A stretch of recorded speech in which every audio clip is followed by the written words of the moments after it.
আজ পর্যন্ত বিএনপির নেতা কর্মীদের খোঁজ খবর নিল না, তাকে মনোনয়ন দেবে আর এখানকার বিএনপি চুপ করে বসে থাকবে, তা হতে পারে না। ইনশাল্লাহ আমরা ধানের শীষকে বিজয়ী করব, সেই জন্যই আমরা মনোনয়ন, ধানের শীষকে বিজয়ী করার জন্যই আমরা মনোনয়ন চেয়েছি। বিএনপির গাংনী উপজেলা বিএনপি এবং সাধারণ মানুষ যেটা কল্পনাও করিনি, সেই ধরনের মনোনয়ন হঠাৎ করে আমাদের সামনে। এটা গাংনীর জনগণ, গাংনীর বিএনপি, গাংনীর যুবদল, গাংনীর ছাত্র দল, গাংনীর স্বেচ্ছাসেবক দল, গাংনীর মহিলা দল, গাংনীর প্রত্যাখ্যান করছে এই মনোনয়ন।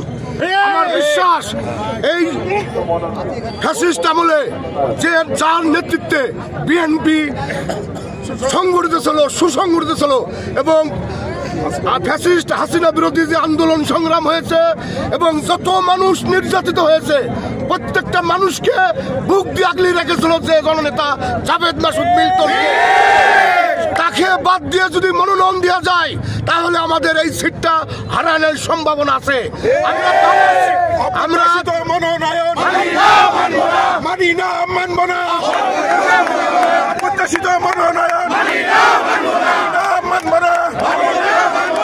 আমরা বিশ্বাস করি 2000 বিশেষ করে 13 সাল থেকে এই 24 সাল পর্যন্ত নির্যাতিত বিএনপির মানুষকে, হামলা মামলার শিকার বিএনপির মানুষকে যে নেতা বুক দিয়ে আগলে রেখেছিল, যে নেতা প্রত্যেকটা নেতাকর্মীর যে মামলা হয়েছিল তার দেখভাল করে তাদের জেলে পর্যন্ত খাবার পাঠিয়ে দিয়েছিল, তাদের 18 সালে মনোনয়ন দেওয়া হয়েছিল। তারপর থেকে বিএনপিকে সমস্ত কার্যক্রম বিএনপিকে সে টিকিয়ে রেখেছিল এবং মেহেরপুর জেলা বিএনপির সভাপতি হয়েছে মিল্টন। তার নেতৃত্বে বিএনপি একদিকে আর ধানের শীষ অন্যদিকে, এটা হতে পারে না।